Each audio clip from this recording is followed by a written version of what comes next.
A series of violent carjackings and shootings linked to a single suspect. Tonight, a dramatic arrest in downtown Toronto and the connection to a shocking crime on the 401. Good evening. Just 24 hours ago, he was a wanted man. Tonight, he's behind bars. A 29-year-old suspect accused of carjackings, shootings, and brandishing a gun on a major GTA highway.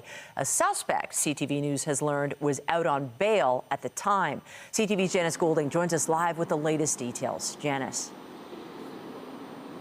Hi, Michelle. Yes, a 29-year-old man already wanted for shooting at a number of cars along the 401 earlier this week is now facing charges related to shooting a man while doing a series of carjackings here in the city's East End. In this viewer video obtained by CTV News, you can see a gunman approach car after car after car. The glove. What's that? And in video posted to social media taken seconds later, you see that same man firing on a person in a red hatchback.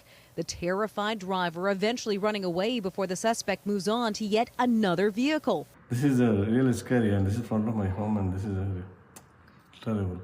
Police say around 7:15 last night, a man approached 5 different cars on Dundas near River Street, firing on 2 people before making off in a stolen vehicle. Tragically, during one of these carjackings, an individual was shot and was rushed to hospital. The suspect drove away but would crash nearby at Lakeshore and Carlaw, where, producing the weapon again, police say he tried to steal yet another vehicle. When officers spotted the man, he fled on foot but would soon be apprehended, police recovering a loaded handgun. It's depressing because it happens all the time, and it's like for little kids listening to that, it's horrible. Police allege this was the same person who appeared in these dash cam videos taken in Mississauga just after 5 a.m. Tuesday. Here you can see a man brandishing a weapon, walking across live lanes of traffic and approaching vehicles on the 401 near Dixie. More than 10 motorists reported their vehicles being hit by gunshots. One of the cars that was struck belonging to a highly decorated senior police officer. Can you imagine the fear for a police officer, not alone a member of the public, to see someone walking down the highway with a gun, firing rounds? And his car was only hit, thank God. According to court documents obtained by CTV News, the suspect, 29-year-old Troy Dennis LeDrew, had been arrested before for violent robbery and fraud. They shouldn't let these people out on bail. I mean, it's ridiculous. There's lots of kids around here. Detractors saying what's most egregious about this week's incident is that the suspect was out on bail with firearms prohibitions. Our members are so frustrated when we see people involved in violent offenses released from custody time and time again. That's ridiculous. These JPs and these judges, they have to start keeping people in jail. LeDrew was in bail court today to face more than 24 charges, including 2 counts of attempted murder, 6 counts of robbery with a firearm, 2 counts of discharging a firearm with the intent of endangering life, and failure to comply with probation. LeDrew's most recent charge for breaching probation was filed in May. He will be back in a Toronto courtroom tomorrow morning. Reporting live, I'm Janice Goulding. Now back to Sean. Thank you, Janice. Just ahead, concerns after coyotes have been spotted in Liberty Village. The encounters and the warnings for residents. We'll have that story coming up. There are more developments tonight in a nationwide labor dispute. Striking workers at Canada Post are now facing layoffs. It comes as the work stoppage approaches the 2-week mark. CTV's Beth McDonnell joins us live with the details. Beth.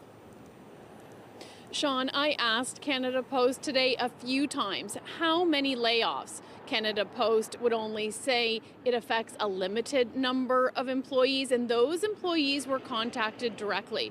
Meanwhile, customers who rely on Canada Post are going elsewhere. As workers continue to rally, Canada Post is confirming temporary layoffs. The union calling the move a scare tactic. We're not individuals in a union. We are an injury to one we feel is an injury to all.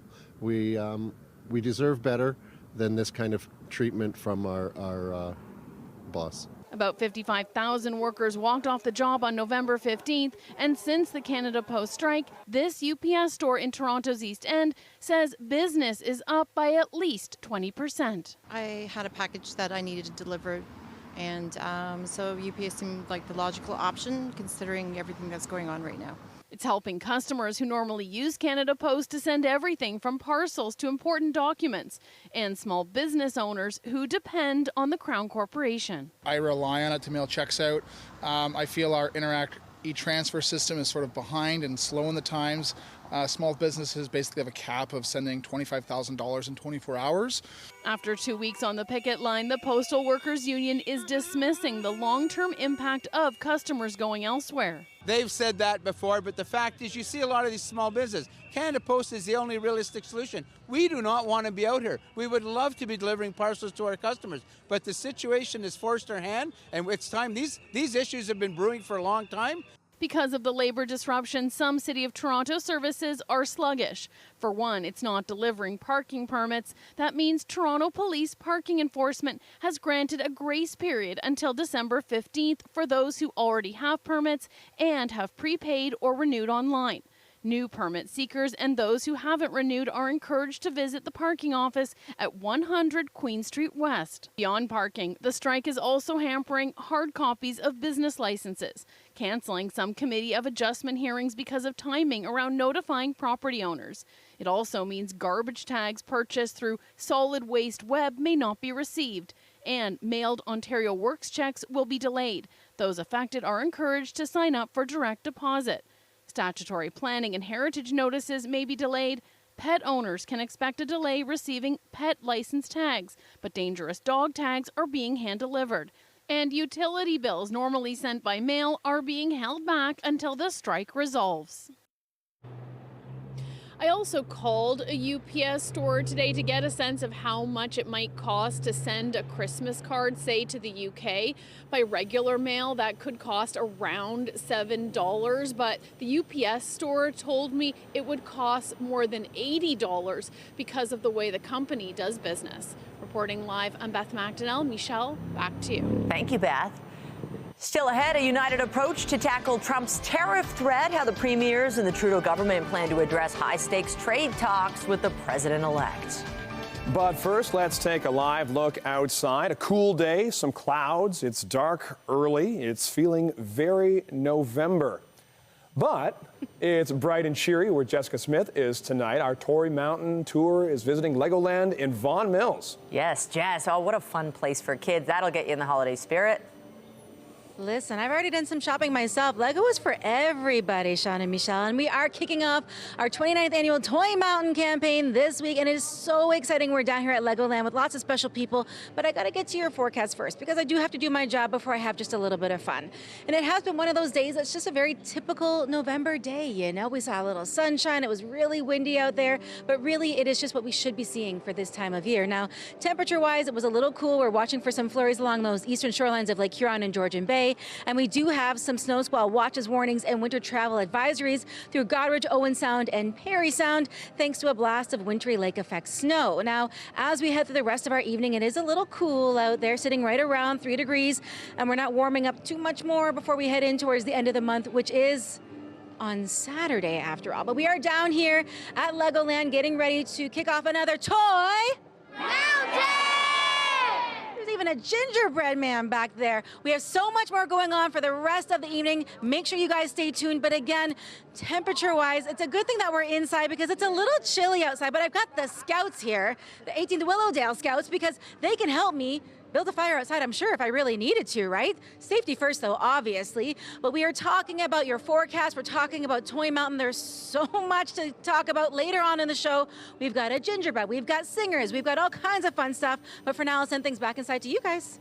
What a fabulous turnout. Thanks, everyone. See you shortly.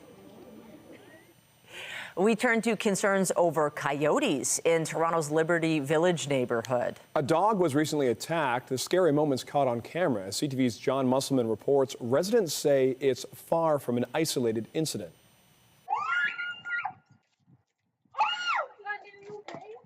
This doorbell camera captures the coyote going after the small dog. It happened recently as the owner was returning to her townhouse in Liberty Village. It's just one of multiple incidents, residents say, involving pet owners and coyotes in this busy downtown neighborhood. It's every night now. We're scared. Stephanie Dumont has lived in the area nearly 15 years. She is just a few doors away from the most recent attack. She carries a large umbrella now whenever she takes her small dog for a walk. She had a coyote running towards her recently. From the corner of my eye, I had seen something, in which I thought was an off-leash dog, come from around the corner, and he came so quickly. You know, if you're not paying attention, they're going to take your dog. I'm in just down the street here on a Western Battery, so I know they've been up and down the street here. I mean, yeah, it's unfortunate. It's unfortunate that it came to that. But yeah, I know the city's been trying to put some 311 workers here. So do you take precautions with your dog? Yeah, so I take him out at night now. My wife doesn't, just to be a little bit safer.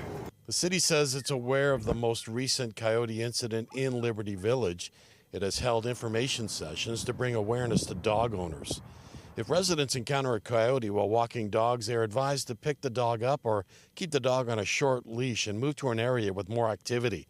It's important that residents maintain eye contact while moving away from the coyote and, if possible, make noise and be big and assertive.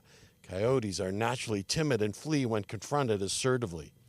City officials say they do their best to support wildlife in their natural habitat, but if animal behavior changes in a way that affects public safety, they will take action. It's believed the same coyote is responsible for the most recent incidents in Liberty Village. There have also been reports of coyotes attacking dogs in Etobicoke and Vaughan. In this case, neighbors say the owner and the dog were unharmed. John Musselman, CTV News. Faith leaders joined local officials at City Hall today for a summit focused on combating hate and anti-Semitism in Toronto. Mayor Olivia Chow faced pushback from some attendees, accusing her of not doing enough to support the Jewish community, including attending a weekly rally in North York. That's it. Just show up. You don't have to say anything. Just stand with us.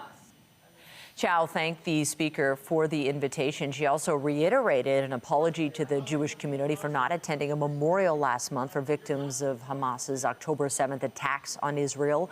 Before leaving, she signed onto a pledge to take action against anti-Semitism. I hear the sense that why isn't more things done? I get it, I understand. In this time, let us work together, continue to hear each other, continue to collaborate. Anti-Semitism is not just a problem for the Jewish community, and it's not just a problem that they can face alone. The Jewish community has been the most frequent target of hate crimes in Toronto for more than 5 consecutive years, with a sharp increase in incidents since October 7th of 2023. There's a united call for Ottawa to step up security along the Canada-U.S. border. Premier is pushing for action during a call with the Prime Minister amid a looming tariff threat from the incoming American president. CTV's Queen's Park Bureau Chief Siobhan Morris reports. Big smiles from Premier Doug Ford at a groundbreaking, the morning after a frank discussion on the border, following threats from incoming U.S. President Donald Trump to slap a 25% tariff on Canadian goods. It was a positive conversation. We look forward to tightening up the border. All the premiers agree, the Prime Minister agrees, and that's exactly what we're going to do. The Deputy Prime Minister thinks Ottawa found consensus with the country's premiers on the call. Illegal drugs, especially opioids, are a scourge for both of our countries, and that we need to continue to work hard to ensure our border is safe and secure. No details yet on what changes may be ahead. Ford is urging the feds to better fund the Mounties and Border Agency. CBSA and the RCMP have not had the resources to properly close our border to protect guns and drugs from coming from the United States into Canada. But headed the other way, there's not a whole pile of illegal commodities heading to the U.S. from Canada. There are words of caution not to overreact to Trump's social media missives. It distracts people and maybe puts them off balance so that they approach the negotiation with more trepidation, maybe a degree of panic. Canadian leaders insist they're staying level-headed. We agreed that we need to be smart, strong, and united in meeting this challenge. The Premier of Manitoba sees addressing Trump's concerns as mutually beneficial. If we're able to ensure that we have a strong border, if we show the Americans that we're investing in the Canadian Armed Forces here at home, What's the downside? with the hope of taking tariffs off the table. If we can address those issues in a way that demonstrates that we are serious, I think we'll be able to move to the next stage of having constructive trade talks. Premiers also put pressure on the Prime Minister to hit the target of spending 2% of GDP on defense, something the government doesn't plan to do until 2032. At Queen's Park, Siobhan Morris, CTV News. In Ottawa, parliamentarians clashed today as the Liberals' plans for a tax holiday come up for a final vote in the House of Commons. The Prime Minister has lost control of the border, lost control of immigration, lost control of our finances, and now lost control of his caucus, who are saying that they've been intimidated into voting in favor of his tiny tax trick. He's lost control, but he's holding on to power. We are moving forward with a GST cut for every single Canadian. And what have we heard from the Leader of the Opposition? He's opposed to tax cuts, Mr. Speaker. Mr. Speaker, he's all talk, no walk. He's not there for Canadians. The measure would remove the GST from a range of consumer goods and prepared foods for 2 months starting in mid-December. The NDP have said they'll help the government reach a majority to pass that policy, while disagreements continue over proposed rebate checks and who should receive them. The Supreme Court of Canada will not hear an appeal from disgraced Canadian fashion mogul Peter Nygard. The High Court rejected a leave to appeal request concerning Nygard's extradition to the United States, where he faces sex trafficking and racketeering charges. Nygard wanted a judicial review of the order to extradite him, but the Manitoba Court of Appeal rejected the request in May, and Nygard's lawyers had hoped to take the matter to the Supreme Court. Nygard was found guilty last year of 4 counts of sexual assault in Toronto for offenses from the 1980s to the mid-2000s. Peter Nygard is now 83 years old. Despite claims of violations from both sides, the Israel-Hezbollah ceasefire appears to be holding on into its second day. Hezbollah has accused Israel of attacking people returning to their villages in southern Lebanon. The Israeli military says it fired on suspects trying to return to particular areas in southern Lebanon that would breach conditions of the ceasefire. The ceasefire took effect on Wednesday, bringing hope of ending a 14-month-long fight.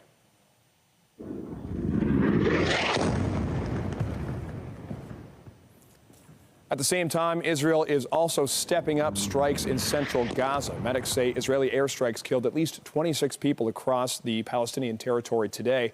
Israel's military said its forces were striking terror targets in the Strip as efforts to broker a ceasefire and hostage exchange with Hamas remain at a standstill. Russia carried out a massive attack against Ukrainian infrastructure today, leaving more than 1 million households without power.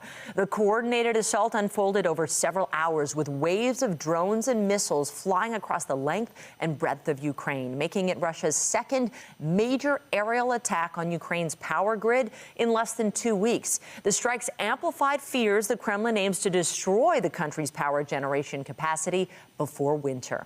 This comes as Russia says it's considering hitting key Ukrainian government buildings in Kyiv after Ukrainian long-range strikes on Russian territory with Western weapons. Vladimir Putin says Russia's new hypersonic missile, which was fired for the first time last week, is incapable of being intercepted, and claimed Russia's production of advanced missile systems outstrips that of NATO.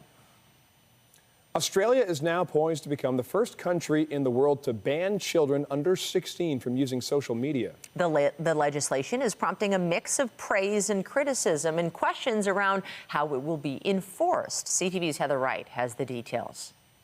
Instagram and TikTok mainly. Those are just 2 of the many social media apps that will soon be banned in Australia for anyone under the age of 16, as the government tries to crack down on social media use among young people. Mac, our 17-year-old son, took his own life on October the 24th, 2023. Wayne Holdsworth has become a vocal advocate for better protections for children after his son Mac died by suicide. He was caught up in a sextortion scam by a 47-year-old man pretending to be an 18-year-old woman. Mac was never the same child after that. Critics have panned the legislation, saying it violates free speech, has been rushed, and may end up isolating teens from their peers. But Holdsworth says, along with education, it's a step in the right direction. It won't be a silver bullet. It won't protect every child, but it will save lives, and that's what it's about. A ban on social media for those under 16 has not been proposed in Canada, but there are growing concerns around the role it plays in the declining mental health of young people. It's not to suggest that social media is the only factor at play, but that it is playing some sort of role. In Australia, there are questions over how this ban will be enforced. Tech companies will have a year to figure out how to implement the restrictions before being subject to penalties, which include fines of up to $45 million. And while young people might not be in favor of an all-out ban, many do recognize there are problems. I spend a lot of time on social media, and it kind of takes away from me trying new extracurriculars or focusing on school. Policies regarding young people and social media vary from country to country, with many now looking to Australia to see if this new approach will work. Heather Wright, CTV News, Toronto. The Macy's Thanksgiving Day Parade took over the streets of New York City today, despite a disruption from protesters and some drenching rain.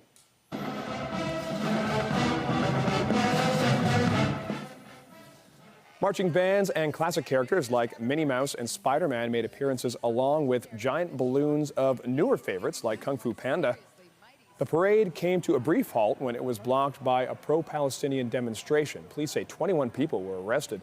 The parade is a tradition that goes back 100 years, with the first one held in 1924. Well, Swift is as big as it gets right now, but she's second greatest according to Billboard magazine. The new ranking, the flood of reaction from Swifties still ahead. Tonight, Pat Foran coming up on Consumer Alert. Many people will be online tonight and tomorrow for the busiest shopping day of the year. Black Friday sales are well underway, and if you're planning to do some shopping, you also need to watch out for scams. We have some advice. That story is just ahead. And with a brand new month comes brand new norms. But today, the hotspot was the city of Toronto, if you can believe it, at about 7 degrees. We're getting into the time of year, though, where things are getting a little bit cool out there. Coming up, I'll have a full look at your forecast. But we're down here at Legoland for Toy Mountain, and I have two very special people here. We'll start with Noel. You're with Discovery Legoland. Who do you have with you? I hear that you made this and the tree behind us? Yes, so I'm the master model builder here at Legoland Discovery Center. I built Santa Claus, which we're going to be building during an event we have starting tomorrow. He's going to be 6 feet tall, so we're really, really excited about that. I have my creative crew here, which actually built the sign right below us. They put all the pieces together on there, and the tree I did back in 2019. So we've been very busy. Very busy. A 6-foot Santa, can you believe it? And Bev, talk to me about the relationship you have with Toy Mountain, because I know it goes back. It goes way back. It sure does. This is actually our 7th year supporting the Toy Mountain campaign, and we're just so thrilled that we get to invite guests here to the center. By donating a toy, you get a free admission to the center for the night as well. So we're just happy to be able to support year after year. Listen, you can come down, bring a toy, you get in for free until about 7 p.m., I believe. There's a cutoff, but bring down a toy, you can come in. Listen, there's a lot of Lego here. There's enough for everybody. The creative team down here, they've been working really, really hard, and they're getting ready to build not only a Toy Mountain, but a giant 6-foot Santa. Coming up, I'll have a full look at your long-range forecast. We're going to have more Lego. We're going to have more fun. All those details coming up right after the break.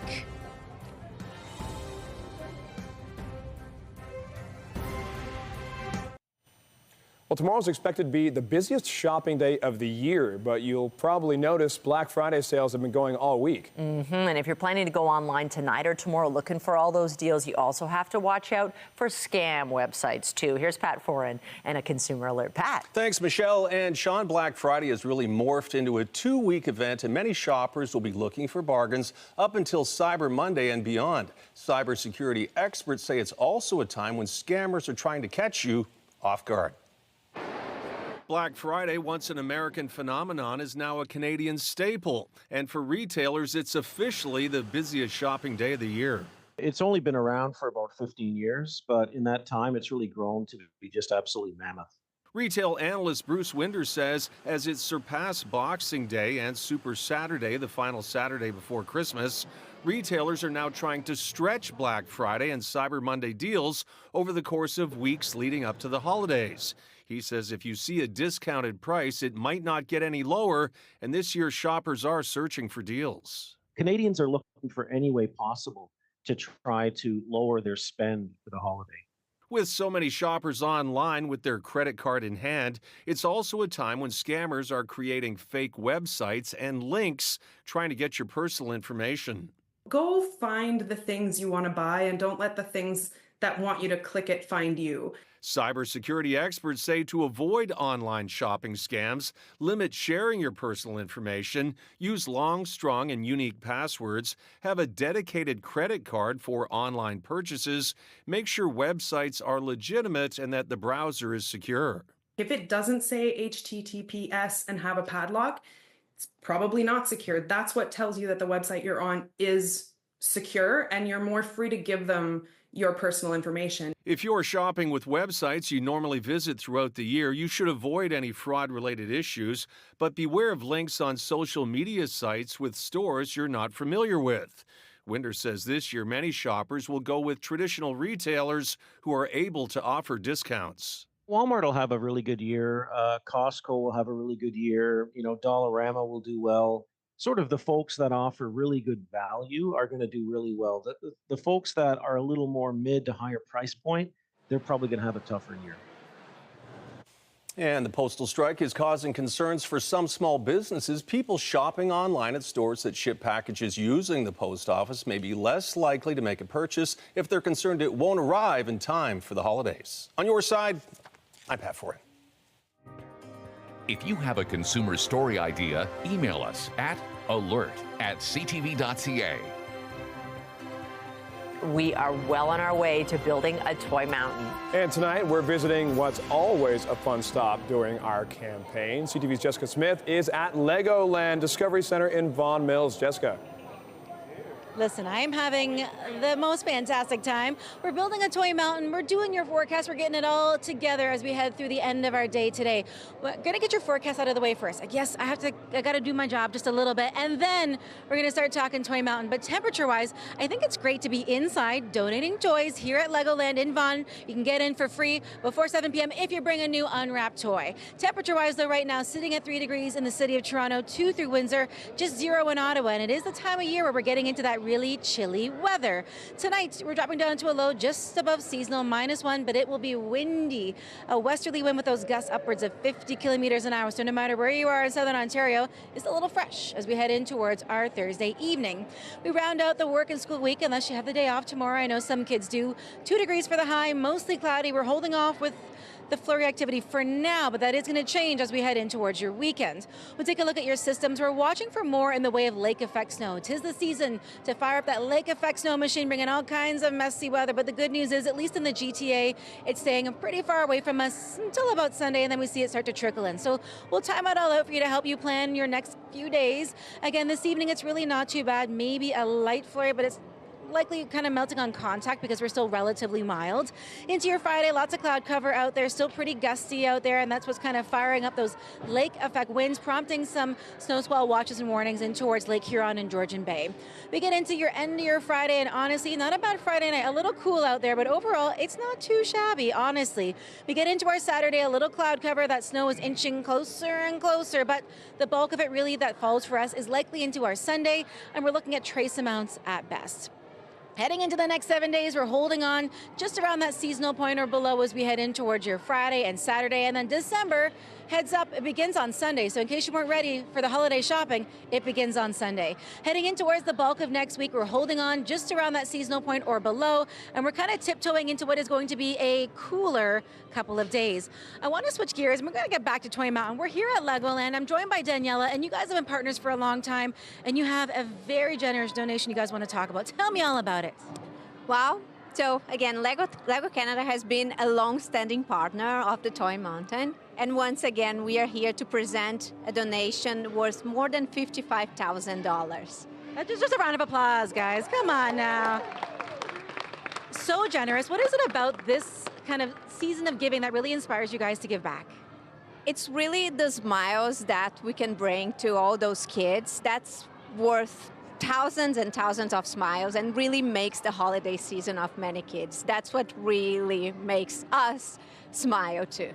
It sparks joy, and you can have fun with Lego. I'm also joined by a Canadian jazz singer, Kelly Lee. So, hey, girl, how you doing? You have a donation here, but you've also got a holiday song. Tell me all about, girl, you're busy. Okay, so busy. I'm here actually in town to perform tomorrow night at Macy Hall for the Women's Blues Review. And then I'll be back on the 13th of December to be at Hughes Room to give a full Christmas concert with all my Christmas music, including that new song that you were talking about, which is called Winter Song. Yeah.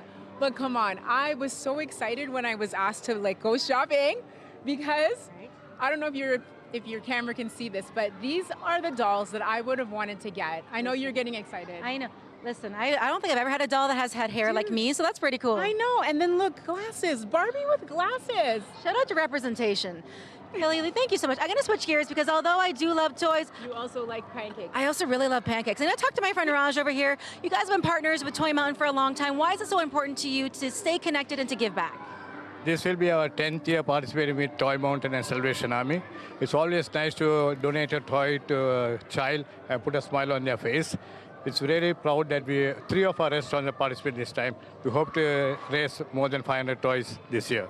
Listen, you're giving back, you're getting pancakes, we got dolls that look like everybody, we have donations from Legoland. Honestly, it doesn't get much better than that. And you can also donate at toymountain.ca. You can figure out where all of our locations, you can text to donate. You can send us also your pictures. We have so many cool things you can do. Take us on social media at Toy Mountain, CTV Toy Mountain, and it's going to be so much fun. But guys, listen, we have so much more to give. We got pancakes, we got toys, we got Lego, we got smiles, and it only gets better from here. I'm going to send things back inside for now, but we have so much more coming up because we're building a toy mountain. That's what I'm talking about. Send it back inside to Sean and Michelle. Oh, what generosity. Thank you so much, everyone.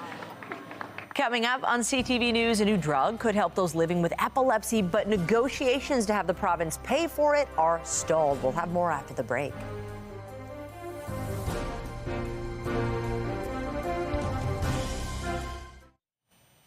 A new drug to prevent epileptic seizures was approved in Canada this year. But the cost has made it out of reach for many patients. As CTV's health reporter Pauline Chan tells us, negotiations to get the drug funded provincially are at a standstill.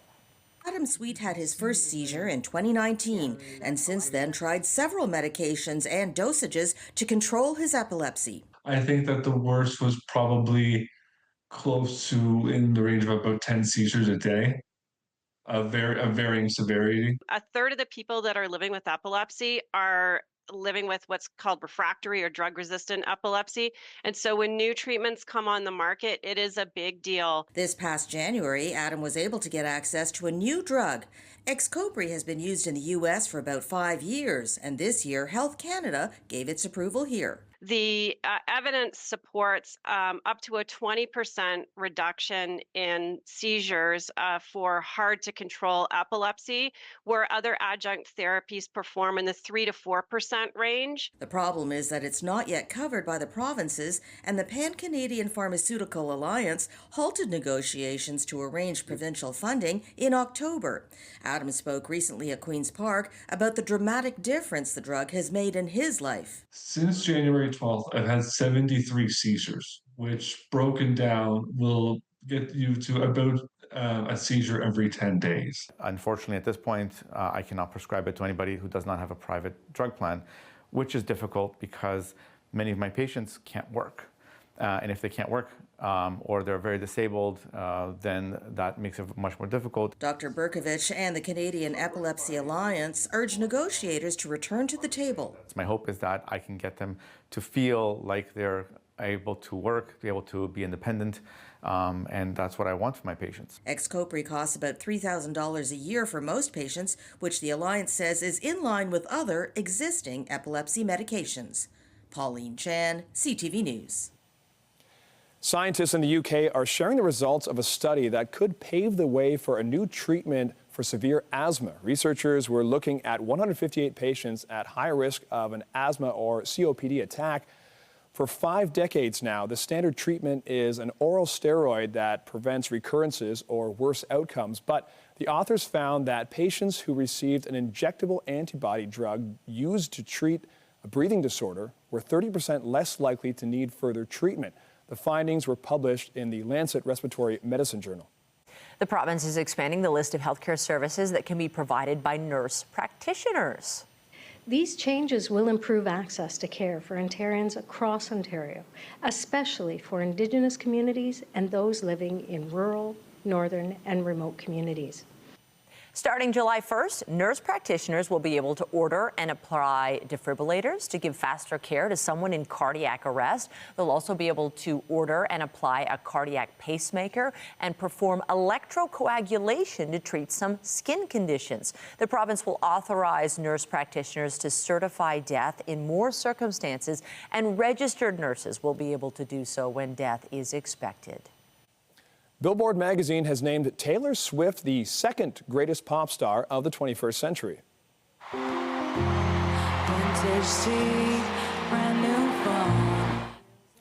The magazine has been unveiling its ranking in a series of articles. Billboard describes the list as consisting of the artists who have defined pop stardom for the last 25 years. Many Swifties expressed shock that she wasn't in the top spot. That individual has yet to be revealed. And while getting tickets to Swift's shows here may have felt like winning the lottery, a signed guitar from the pop star is currently up for grabs for the lucky winner of an add-on prize for the ongoing 50-50 draw run by the Toronto Blue Jays Jays Care Foundation. Details on how to enter are at jays5050.com. It first thrilled audiences as a movie and was later adapted for the stage. The Tony Award-winning Broadway show Moulin Rouge, the musical, is now on stage in Toronto for an extended run. CTV's Andrea Case caught up with some of the cast. This is where all your dreams come true. Moulin Rouge, the musical, won 10 trophies at the 2021 Tony Awards. You are the Moulin Rouge.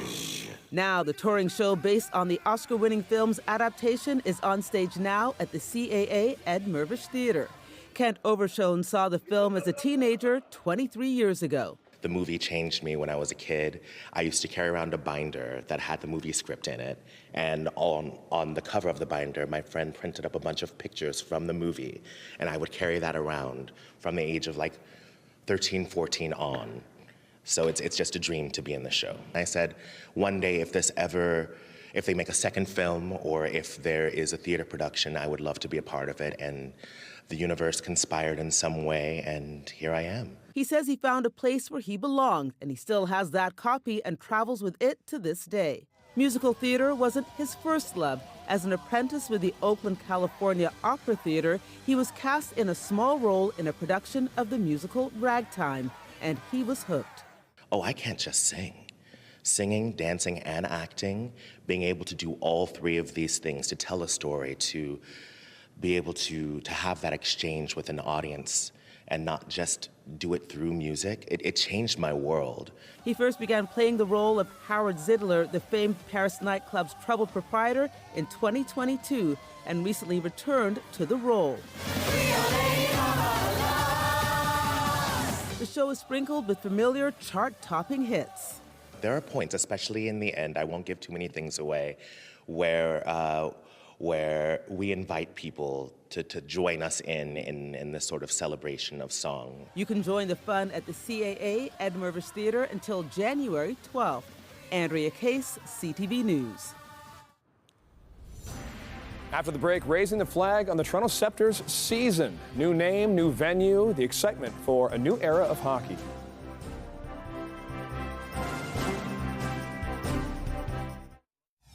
Members are so frustrated when we see people involved in violent offenses released from custody time and time again. Updating our top stories, CTV News has learned a suspect accused of carrying out violent carjackings and shooting sprees in the GTA this week was out on bail at the time. 29-year-old Troy Dennis LeDrew was arrested on more than 24 charges, including 2 counts of attempted murder. We do not want to be out here. We would love to be delivering parcels to our customers, but the situation has forced our hand. As the Canada Post strike approaches its 2-week mark, the company confirmed today it's moving ahead with temporary layoffs. The union representing postal workers called that step a scare tactic. With mail services halted, the City of Toronto is offering a grace period for residents with street parking whose permits haven't arrived yet if they've already renewed. This is a time when we need to play for Team Canada. We need to work in a united and coordinated way. That's the message coming from Ottawa and the provinces after an emergency meeting between the Prime Minister and premiers. They discussed potential changes to border enforcement and military funding in hopes of avoiding U.S. President-elect Donald Trump's threat of tariffs on all Canadian goods. Remember to keep up to date day and night at ctvnewstoronto.ca and by downloading the CTV News app. Canada's benchmark stock index hit another record today, and it's not far behind the U.S. market this year. Andrew Bell of BNN Bloomberg has the details in business. Hello there. Toronto's benchmark stock index rose above 25,500 today to reach a new closing high. Heavyweight Royal Bank of Canada closed at a new record. Aircraft simulator CAE climbed to the highest in more than a year.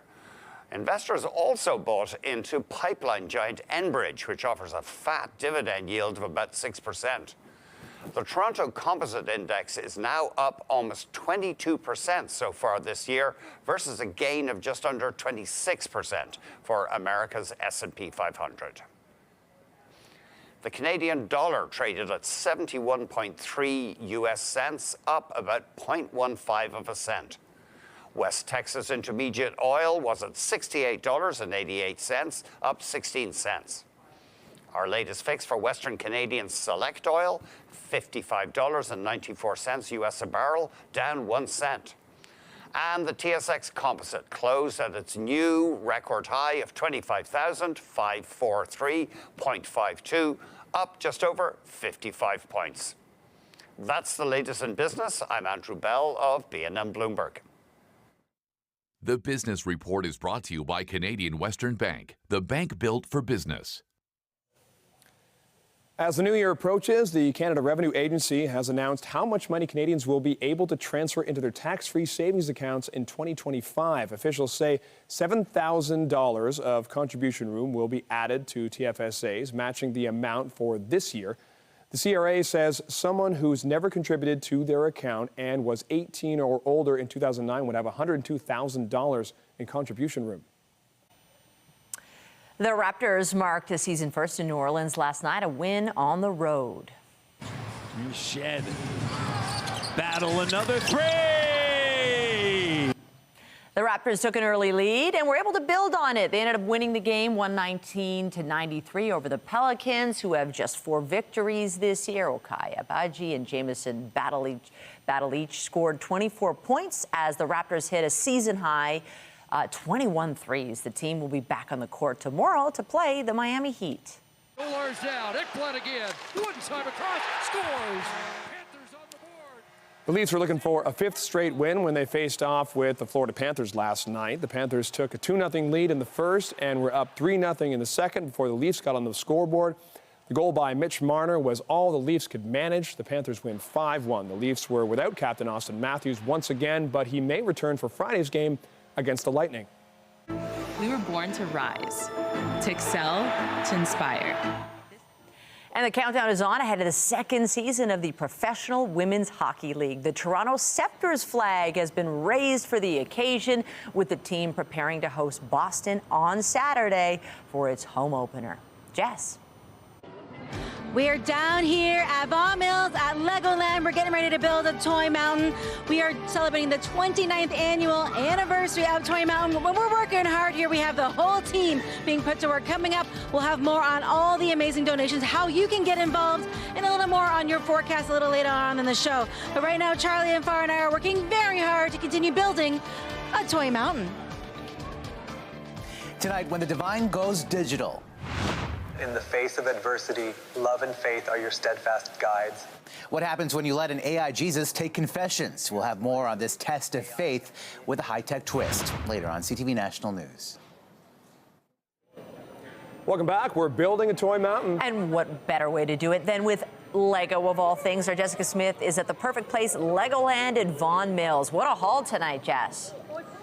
Listen, we've been having a great time, Sean and Michelle, and it only gets better the longer that we're here. So I know we're done soon, but I might have to stay for a little while longer. Your forecast, though, if you aren't coming down to Legoland to donate a new unwrapped toy, isn't too bad, all things considered. Temperature-wise, we're relatively seasonal. A few light flurries in and around the GTA, but for the most part, eastern shorelines of Lake Huron and Georgian Bay, they're getting the bulk of it. Right now, sitting at 3 degrees here in the city, and as we head into the day tomorrow, we wrap up the work and school week in a fairly seasonal way, but things are cooling down. The best chance for snow for the GTA and Toronto proper is going to be on Sunday, but we're holding on around 2 degrees for that high right through until the end of the week. Now, we are down here for a very special reason, not only to talk about your forecast, but for Toy Mountain.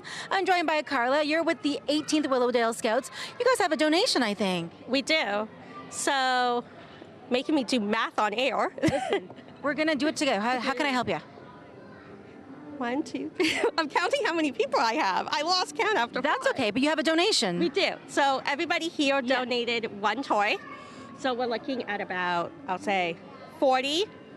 That's a lot of toys. A lot of toys.